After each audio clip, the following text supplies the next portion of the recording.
Bapak Ibu yang dikasihi Tuhan, sebelum kita mulai ibadah, kita memperkatakan Mazmur 91. Dalam lindungan Allah, orang yang duduk dalam lindungan yang maha tinggi dan bermalam dalam naungan yang maha kuasa akan berkata kepada Tuhan, tempat perlindunganku dan kubu pertahananku, Allahku yang kupercayai. Sungguh, Dialah yang akan melepaskan engkau dari jerat penangkap burung, dari penyakit sampar yang busuk. Dengan kepaknya dia akan menundungi engkau, di bawah sayapnya engkau akan berlindung. Kesetiaannya ialah perisai dan pagar tembok. Engkau tidak usah takut terhadap kedahsyatan malam, terhadap panah yang terbang di waktu siang, terhadap penyakit sampar yang berjalan di dalam gelap, terhadap penyakit menular yang mengamuk di waktu petang. Walau 1.000 orang rebah di sisimu dan 10.000 di sebelah kananmu, tetapi itu tidak akan menimpamu.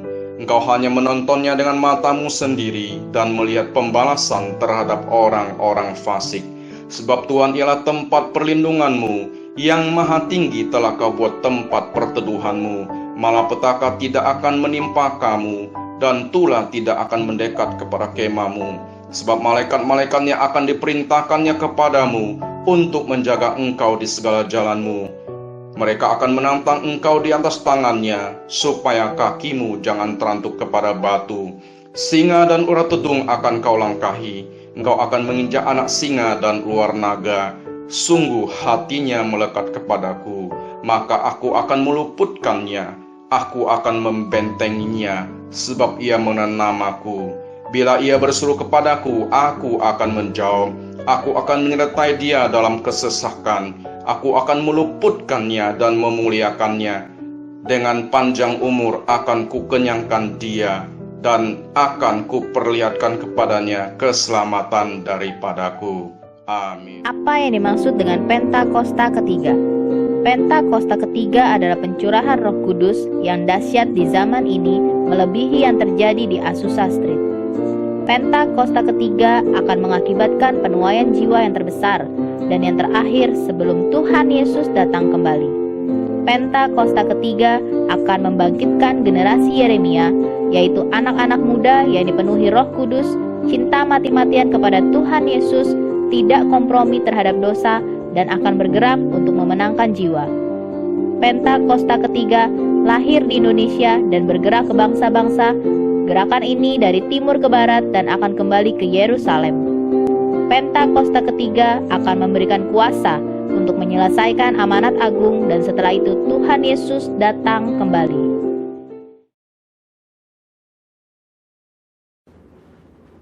Shalom saudara, pada Foresight Pentecost hari ini kita akan melanjutkan pembahasan mengenai Gender Identity Challenge dan LGBTQ bagian yang kedua. Saudara, kita semua harus mengerti bahwa gender identity itu berpengaruh pada perilaku seksual dalam hal ketertarikan fisik dan hasrat seksual seseorang. Maka dari itu, kita semua harus mengerti bahwa gender identity seseorang harus benar terlebih dahulu, baru kita bisa membahas mengenai ketertarikan fisik dan hasrat seksual seseorang, termasuk yang menyimpang seperti LGBTQ. Agar saudara lebih mengerti, ada perbedaan antara ketertarikan fisik dengan hasrat seksual. Ketertarikan fisik merupakan perasaan ketertarikan kepada seseorang karena faktor biologis atau secara fisik seperti penampilan, wajah, bentuk tubuh, suara, bau tubuh, tatapan, dan sebagainya yang bisa terjadi sesaat atau untuk waktu yang lama. Tapi yang saudara harus ketahui bahwa tidak selalu objek yang membuat ia tertarik selalu lawan jenis. Contohnya, ada seorang anak cowok yang ngefans banget sama boyband K-pop karena suara dan performa panggungnya. Sedangkan hasrat seksual adalah tindakan untuk merealisasikan ketertarikan fisik, baik itu bisa di dalam pikiran atau secara fisik berhubungan seksual. Ini merupakan suatu pilihan mau dilakukan atau tidak. Hasrat seksual yang sah hanya dapat dilakukan antara laki-laki dan perempuan yang sudah menikah. Dari sini kita bisa melihat bahwa gender identity merupakan kunci sebelum memasuki tahapan ketertarikan fisik dan hasrat seksual. Jika gender identity-nya sudah terjadi penyimpangan, maka secara otomatis ketertarikan fisik dan hasrat seksualnya terjadi penyimpangan. Jika ketertarikan fisiknya sudah benar sesuai organ reproduksi seksualnya, maka untuk merealisasikan hasrat seksualnya pun harus benar, yaitu hanya boleh dalam pernikahan. Sampai di sini terlihat sekali bahwa hasrat seksual LGBTQ, baik yang dituangkan dalam bentuk hubungan fisik maupun pikiran seperti fantasi dan juga semua hasrat seksual kaum heteroseksual yang terjadi di luar pernikahan, semuanya adalah salah dan merupakan dosa. Maka dari itu dalam Imamat 18 dan 20 ayat ke-10 sampai ke-21 jelas melarang segala perzinahan dan percabulan, ketertarikan fisik yang tidak wajar, dan pelaksanaan hasrat seksual yang menyimpang kepada orang tua, saudara kandung, saudara tiri, sepupu, sanak saudara, dan bahkan kepada binatang. Lebih lagi, Tuhan Yesus dalam Matius 5 ayat ke-27 sampai 30 menegaskan bahwa jika seseorang memiliki hasrat seksual di dalam hatinya, meskipun belum direalisasikan dalam tindakan fisik, hal tersebut juga adalah dosa. Nah, sampai di sini mungkin saudara bertanya, bagaimana langkah pemulihan bagi mereka yang mengalami Gender Identity Challenge dan LGBTQ? Ternyata langkah pemulihannya sama dengan semua yang jatuh dalam dosa, yaitu bertobat, berbalik dari dosa, dan datang kepada Tuhan Yesus untuk pengampunan dosa, serta memberi diri untuk bertumbuh ke arah Dia. Dan juga dalam hal hasrat seksual, orang-orang percaya dipanggil untuk menyalipkan segala keinginan daging yang berdosa, serta mengendalikannya sebagai bagian dari disiplin rohani. Maka dari itu yang paling terpenting ialah bagaimana langkah kita sebagai anak mudanya Tuhan dalam menanggapi LGBTQ ini. Saudara bisa melakukan 3M. M yang pertama adalah mengasihi. Saudara pasti sudah sangat mengerti bahwa kita dipanggil untuk mengasihi sesama, namun mengasihi bukan berarti berkompromi terhadap kebenaran firman Tuhan. Karena tindakan untuk membenarkan perilaku penyimpangan seksual bukanlah tindakan kasih, melainkan tindakan menghancurkan. Untuk itu, GBI sendiri telah memandang disorientasi seksual kaum LGBTQ adalah dosa. Namun, GBI meyakini bahwa kuasa Yesus dan pekerjaan Roh Kudus mampu mengubahkan orang berdosa. Jadi, wujud kasih kita yang benar kepada kaum homoseksual bukan memandang perilaku itu benar berdasarkan hak asasi manusia, namun justru menolong mereka keluar dari perbuatan dosa itu sesuai 1 Korintus 6 ayat yang 9 sampai ke 11. Selain itu, gereja atau kita sebagai orang percaya dapat menjadi wadah dan sarana yang positif dalam melahirkan pertumbuhan iman dan penguatan nilai-nilai rohani yang baru. M yang kedua adalah membantu. Gereja atau orang percaya dipanggil untuk membantu dengan memberikan pengajaran-pengajaran yang benar mengenai gender identity, batasan ketertarikan fisik dan hasrat seksual, sehingga orang-orang yang bergumul dapat kembali pada gambaran rupa dan gambar Allah sebagaimana Allah menciptakan manusia pada awalnya. Dan M yang ketiga adalah mengingatkan. Sebagai komunitas orang percaya, saudara juga dapat saling mengingatkan bahwa perjalanan hidup orang Kristen adalah mencapai keserupaan dengan Kristus. Yang berarti bahwa proses pengudusan hidup tidak akan pernah berhenti di sepanjang kita hidup di dunia ini. Meskipun ada pilihan berbuat dosa, namun kita memilih untuk menghindari dosa tersebut. Kesimpulannya, Tuhan membenci serta menganggap dosa semua perbuatan zina, cabul, penyimpangan seksual, dan siapapun yang tidak dapat mengontrol hasrat seksualnya. Sebagai komunitas orang percaya, kita tidak dapat terhindar dari orang yang memilih hidup dalam penyimpangan seksual, namun respon dan sikap kita adalah tetap mengasihi mereka, membantu mereka untuk mengendalikan perilaku seksual mereka, serta mengingatkan bahwa perjalanan hidup setiap orang percaya adalah ke arah Kristus. Saudara, untuk penjelasan lengkapnya dari tim teologi kami, silakan cek link yang ada di atas atau scan QR Code yang tersedia. Salam integritas, Tuhan Yesus memberkati.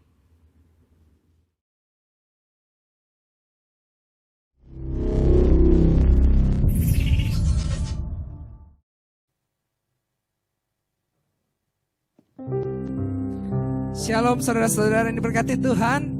Puji Tuhan, hari Minggu ini kita boleh bertemu bersukacita dalam ibadah online kembali. Kita percaya bahwa berkat Tuhan boleh sempurna nyata atas kehidupan kita. Amin. Mari kita tundukkan kepala kita mau masuk dalam hadirat-Nya Tuhan. Kita boleh merasakan kebaikan Tuhan itu nyata dalam kehidupan kita. Terima kasih Tuhan. Terima kasih Yesus. Haleluya, haleluya. Sungguh besar setiamu, nyata di sepanjang hidupku. Darahmu telah layakkan kehidupanku. Tiada kata yang bisa, tiada kata yang bisa lukiskan indahnya Kau Tuhan. Bagimu segala pujian dan kemuliaan. Sama-sama katakan, ku tinggikan. Ku tinggikan Engkau Tuhan, melebihi segalanya, lebih dalam ku menyembah dalam roh dan kebenaran. Ku tinggikan Engkau Tuhan, melebihi segalanya, lebih dalam ku menyembah dalam roh dan kebenaran selamanya.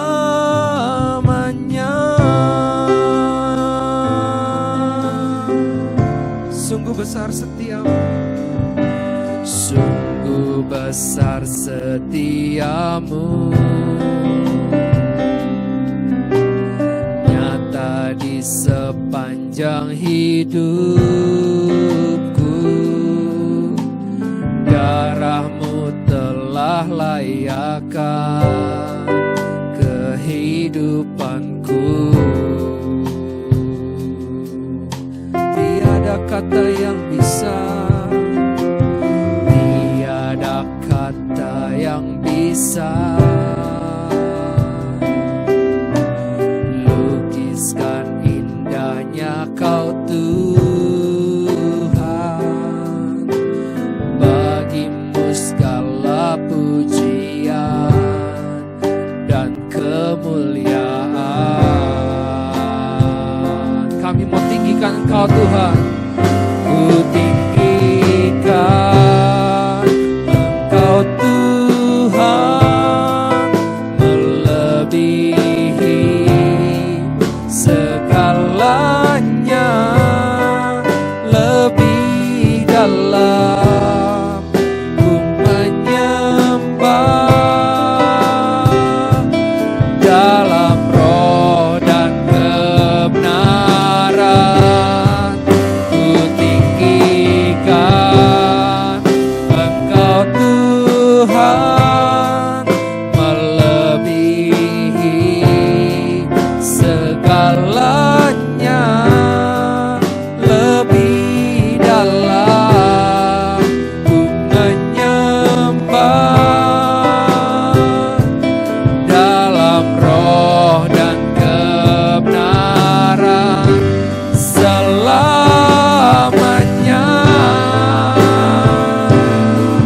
Kami mau tinggikan, ku tinggikan Engkau Tuhan, melebihi segalanya, lebih dalam ku menyembah dalam roh dan kebenaran.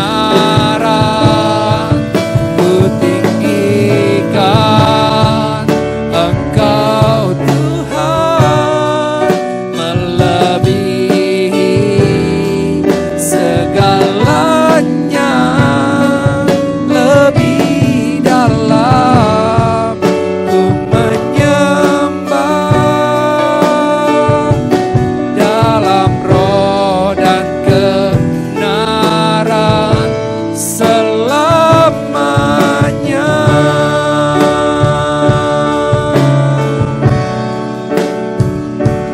Dalam roh dan kebenaran selamanya.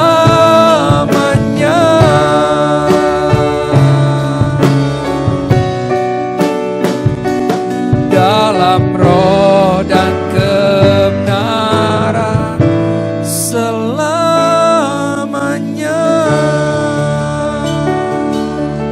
Terima kasih Yesus, terima kasih Roh Kudus.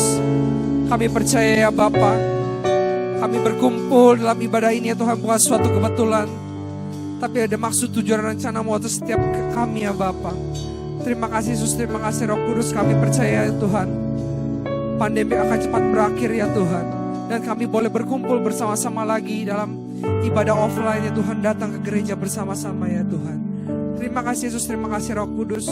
Kami mau terus menyembah Engkau ya Tuhan. Bila penyembahan ini boleh menjadi dupa yang harap di hadapan-Mu. Terima kasih Yesus, terima kasih Roh Kudus. Haleluya. Kaulah Bapakku yang baik, tak pernah rancangkan yang jahat bagiku. Kaulah Bapakku yang setia, tak pernah biarkan ku jalan sendiri. Kaulah Bapakku yang baik, Kaulah Bapakku yang baik, tak pernah rancangkan yang jahat bagiku. Kaulah Bapakku yang setia, tak pernah biarkan ku jalan sendiri. Kasih-Mu bagai embun yang turun tiap pagi, selalu baru bagiku. Janji-Mu menopang hidupku, ku percaya padamu, Kau Bapa yang baik. Kita mau katakan dari awal, Kaulah Bapakku yang baik, Kaulah Bapakku yang baik, tak pernah rancangkan yang jahat bagiku.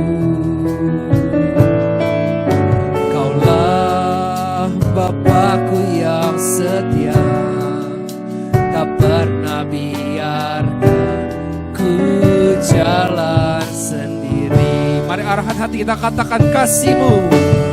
Kasih-Mu bagai embun yang turun tiap pagi, selalu baru bagiku. Janji-Mu menopang hidupku, ku percaya padamu, Kau Bapa yang baik. Kasih-Mu, kasih-Mu bagai embun yang turun tiap pagi, selalu baru bagiku. Janji-Mu menopang hidupku, ku percaya padamu, Kau Bapa yang baik.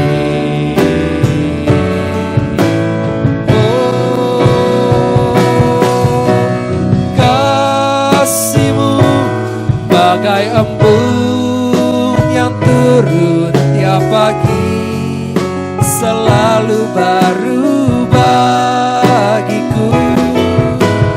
Janji-Mu menopang hidupku, ku percaya padamu, Kau Bapa yang baik.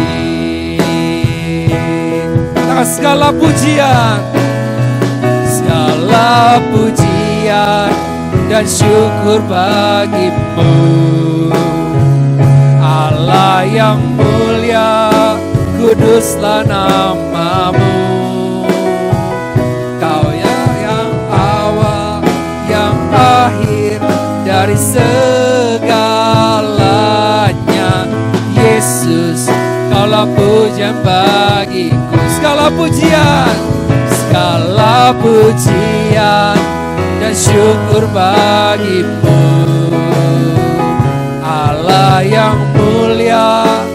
kuduslah namamu. Kaulah yang awal, yang akhir dari segalanya. Yesus, kaulah pujian bagiku.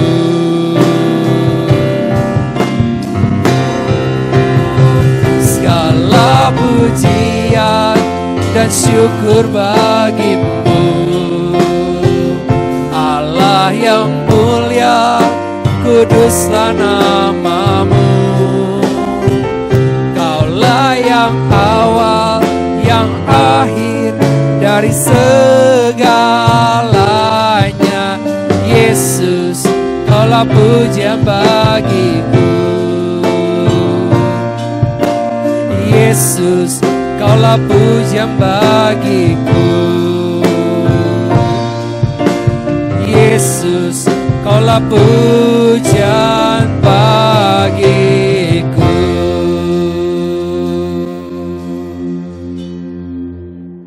Mari Bapak Ibu yang dikasihi Tuhan, kita satukan hati kita untuk doa syafaat. Bapa di surga, Bapa yang baik, hati kami limpah dengan syukur ya Bapa. Karena kami boleh ada sampai saat ini, bukan karena kuat dan gagah kami, tapi karena kasih Tuhanlah yang menopang hidup kami. Terima kasih Bapa, terima kasih.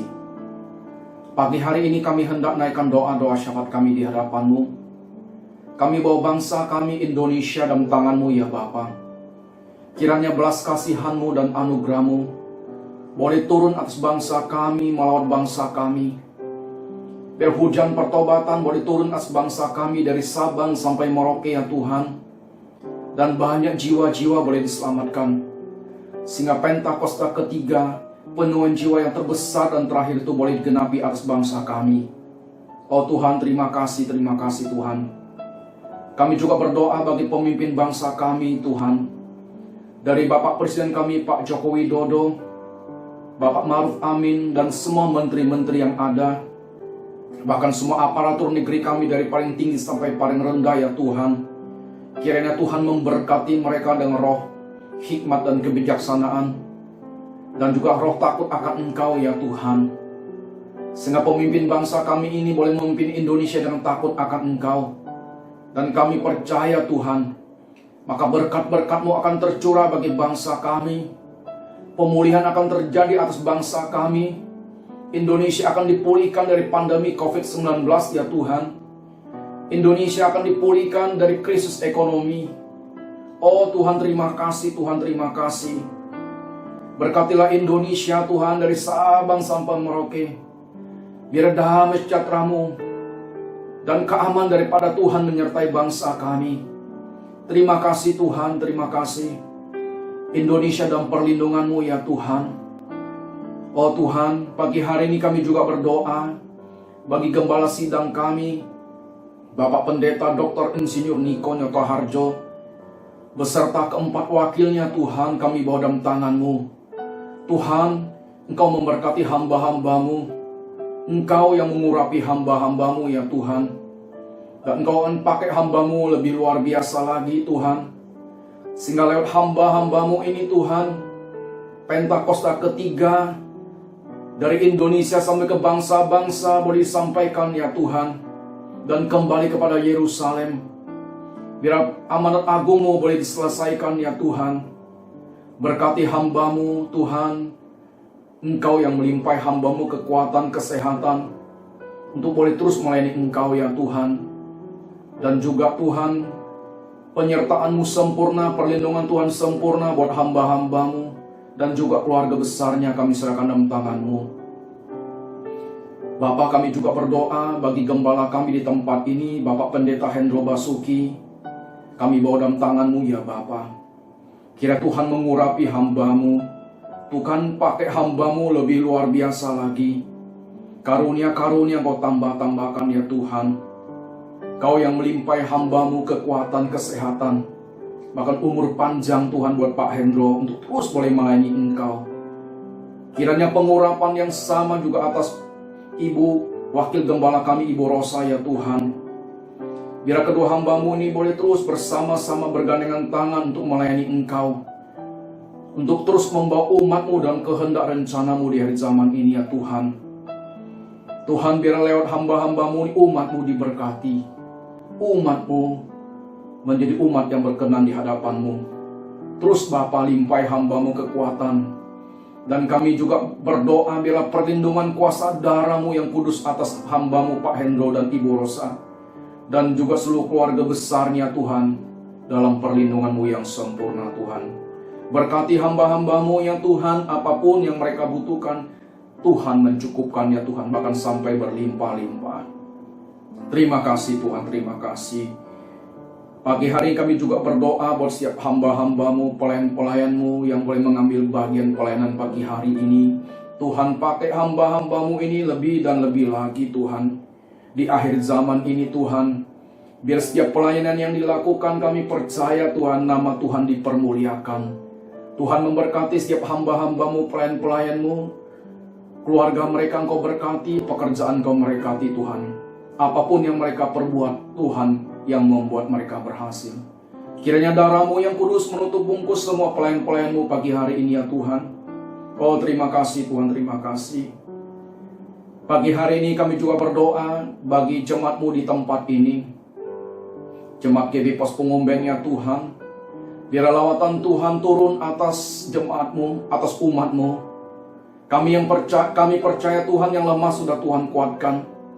Yang sakit sudah Tuhan jamah dan Tuhan sembuhkan.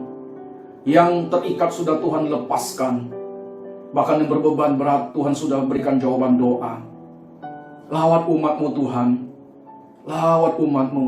Pemulihan dari Tuhan terus terjadi atas umat-Mu. Kami percaya umat-Mu adalah umat yang terus bertumbuh dalam pengakuan Engkau.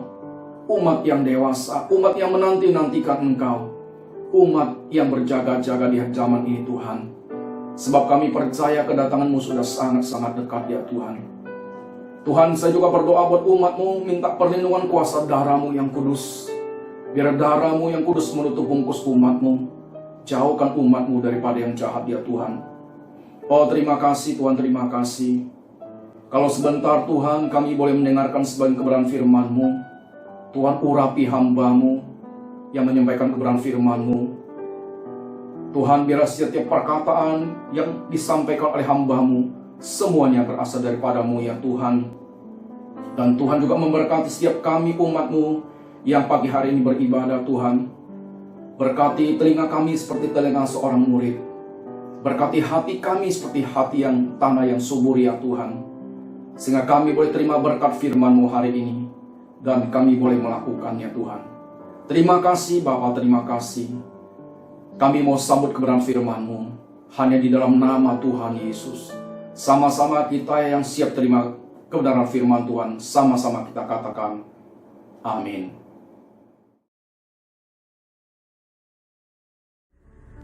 Shalom jemaat yang terkasih dalam Tuhan Yesus Kristus.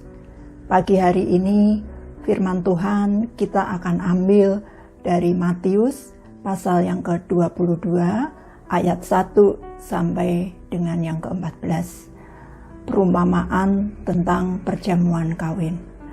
Tentu cerita ini sudah tidak asing lagi bagi kita sebagai orang percaya. Bahkan mungkin sebagian besar sudah hafal. Anak-anak sekolah minggu pun kalau diminta cerita tentang perumpamaan ini, mereka bisa dengan lancar menceritakan cerita tersebut.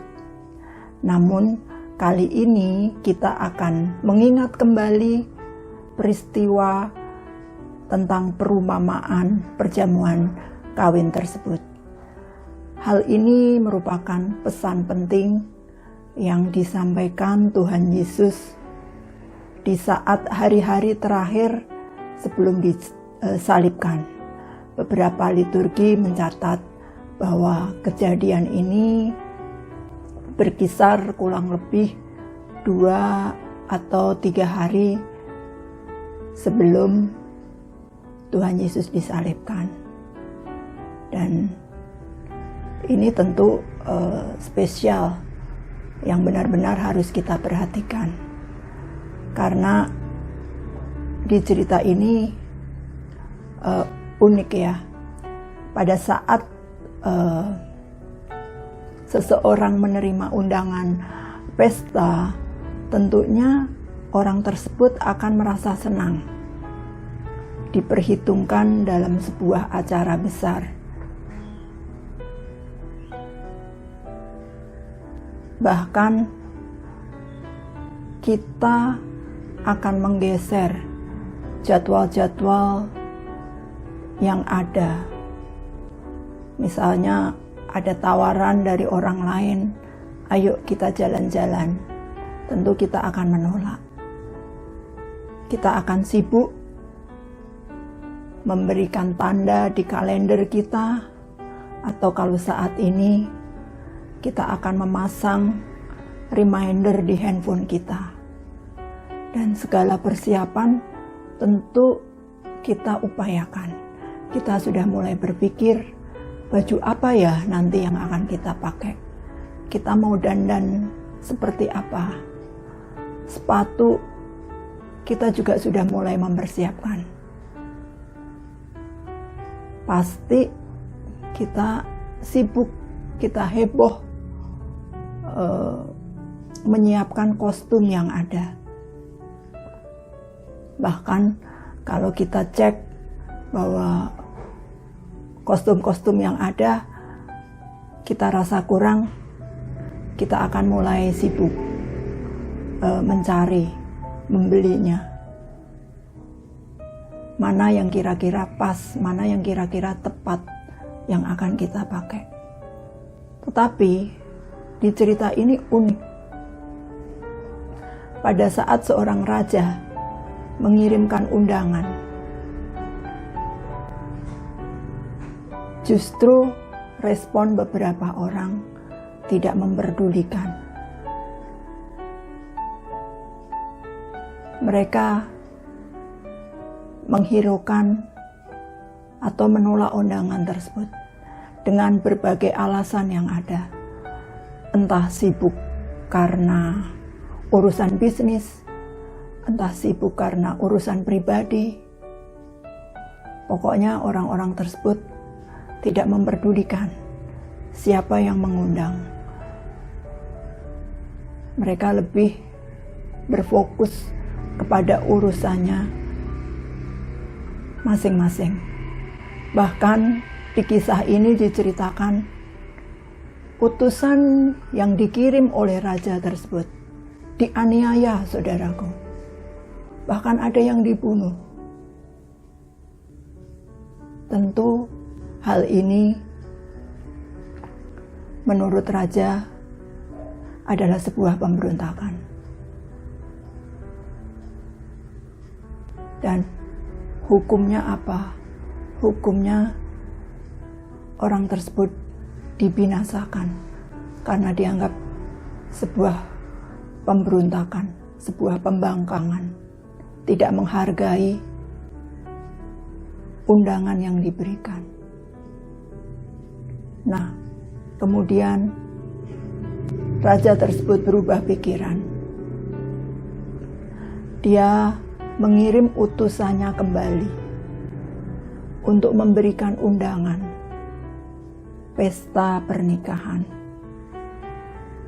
Tidak seperti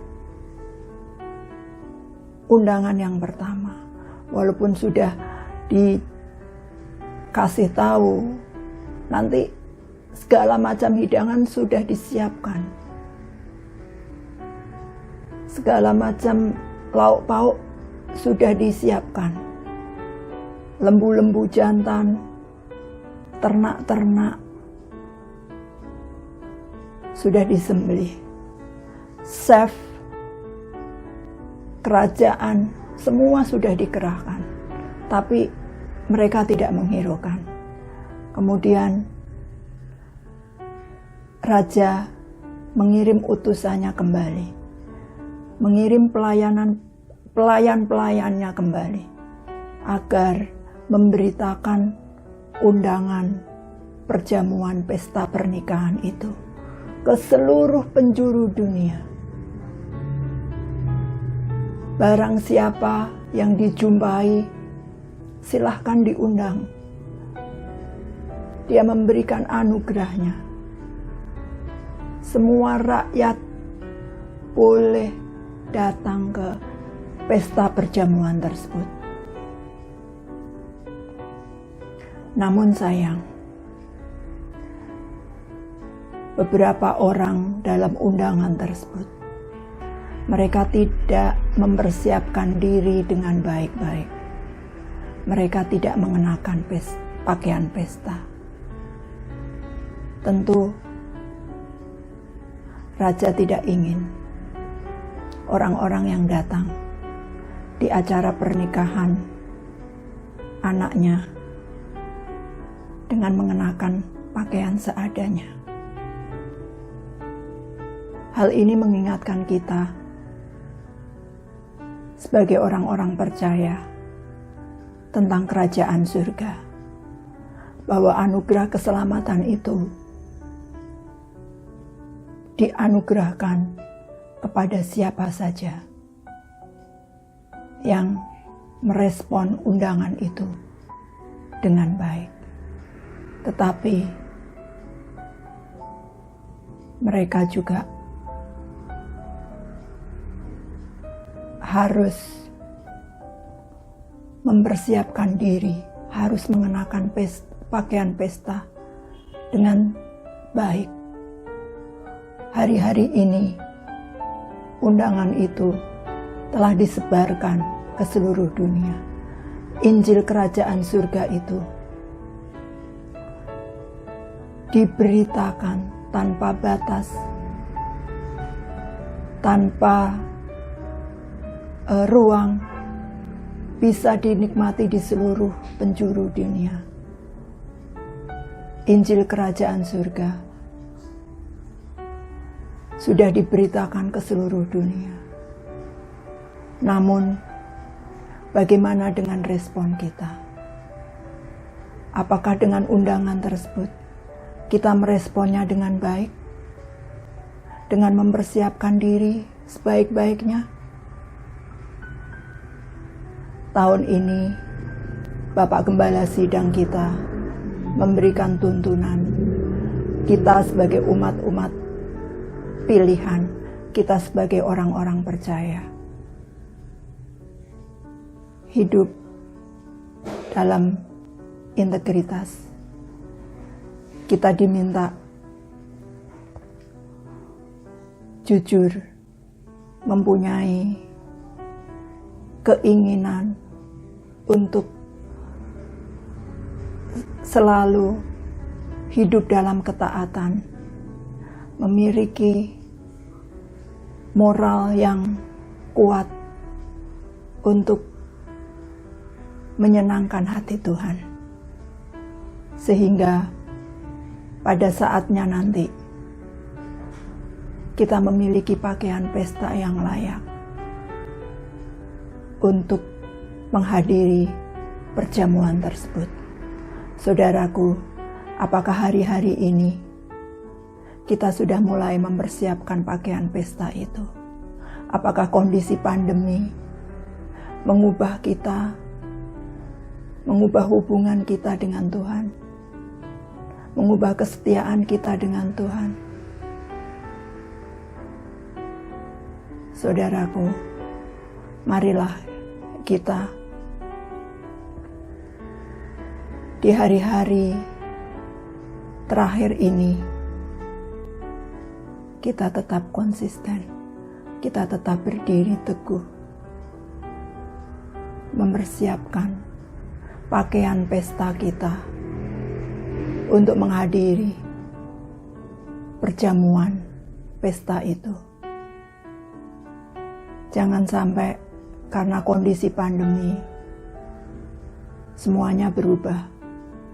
Dulu kita aktif dalam pelayanan, karena pandemi justru kita tenggelam. Dulu kita rajin beribadah ke gereja, tetapi karena sekarang online, hubungan kita dengan Tuhan jadi berantakan. Saudaraku, semua adalah anugerah. Kita memang tidak mampu berjalan dengan kekuatan kita sendiri. Tuhan yang memampukan. Tuhan memberikan Roh Kudus yang menyertai, yang menuntun kita. Kita belajar untuk memiliki kepekaan terhadap tuntunan yang diberikan kepada Tuhan, untuk mampu mendengarkan suara Tuhan, apa yang Tuhan katakan dalam memimpin hari-hari kita. Memang awalnya pun tidak mudah mendengarkan tuntunan Tuhan. Saya pun demikian, saya banyak nggak mengertinya. Tapi saya rindu, Tuhan, saya pengen diberi kepekaan terhadap setiap tuntunan-Mu. Saya berpikir, saya merenung, pada waktu saya mendengarkan lagu-lagu duniawi, saya bisa mengerti, saya bisa mengenali ini suara penyanyi siapa. Ini waktu mendengarkan musik lagu-lagu pop barat, oh ini dinyanyikan oleh misalnya Justin Bieber. Atau saat mendengarkan lagu dangdut, oh ini lagunya si Raja Dangdut. Pada waktu mendengarkan musik keroncong, kita bisa tahu ini suara siapa. Kita bisa hafal, kita bisa mengerti. Tetapi bagaimana dengan suara Tuhan? Bisakah kita mendengarnya? Nah, saya rindu, Tuhan, aku mau bisa mendengarkan tuntunan-Mu. Aku rindu bisa peka. Dan saudaraku, setiap kerinduan yang baik, kerinduan yang menyenangkan hati Bapa, Tuhan akan berikan. Akan memberikan kepekaan agar kita mampu mendengarkan tuntunan Tuhan. Dan Tuhan akan menolong kita lewat Roh Kudus yang memampukan kita agar berjalan dalam terangnya, sehingga itu yang membantu kita mempersiapkan pakaian pesta yang akan kita kenakan nanti. Bukan dengan kekuatan kita, tapi semua itu anugerah. Tuhan sudah memilih saudara dan saya. Tuhan sudah membayarnya dengan harga yang mahal, darah anak domba. Dia disiksa, disalibkan untuk mengampuni dosa kita, untuk membebaskan kita dari penghukuman dosa itu. Mari saudaraku, kita meresponnya dengan baik. Kita belajar hidup dalam ketaatan. Kita belajar hidup menyenangkan Tuhan, bukan untuk dilihat manusia, tetapi biarlah Tuhan, Bapa kita yang di surga, yang menilik setiap hati anak-anaknya. Dan kehidupan kita tentunya akan menerima mahkota yang sudah dijanjikan itu. Kita akan duduk bersama-sama menikmati perjamuan itu. Itulah saudaraku, hal yang harus kita ingat. Jangan sampai kerajinan kita kendur. Jangan sampai roh kita padam. Justru hari-hari ini kita harus menjadi alatnya untuk menceritakan kabar keselamatan itu menjadi alatnya untuk memenangkan jiwa-jiwa. Banyak sekali tuean, tetapi pekerjanya sedikit. Mari saudaraku, kita minta tuntunan Tuhan agar kita mampu menghidupi setiap pesan Tuhan lewat firman-Nya ini, dan kita menjadi saksi-saksinya, menerima upah keselamatan itu. Demikian firman Tuhan saat ini. Biarlah firman Tuhan itu kita pegang, kita hidupi dalam kehidupan kita. Tuhan Yesus memberkati. Segala pujian dan syukur bagimu,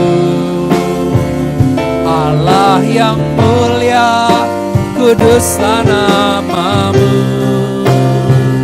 Kaulah yang awal, yang akhir dari segalanya. Yesus, kaulah pujian bagiku.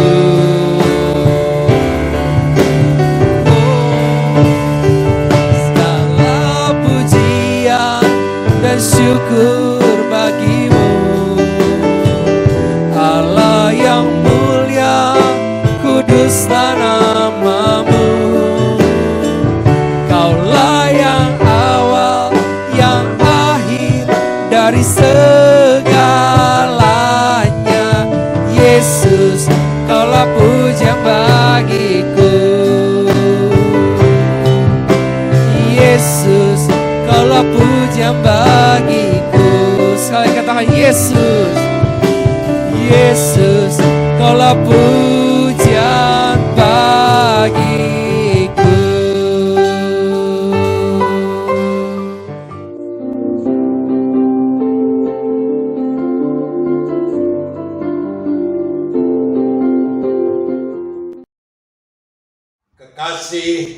Kekasih Tuhan, terimalah berkat, damai sejahtera, sukacita, kasih dari Allah Bapa di dalam Anak yang tunggal Tuhan Yesus Kristus.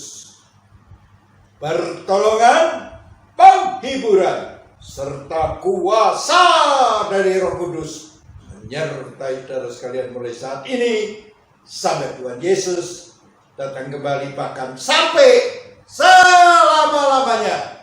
Yang percaya katakan amin. Ibadah kita telah selesai. Selamat hari Minggu. Tuhan Yesus memberkati.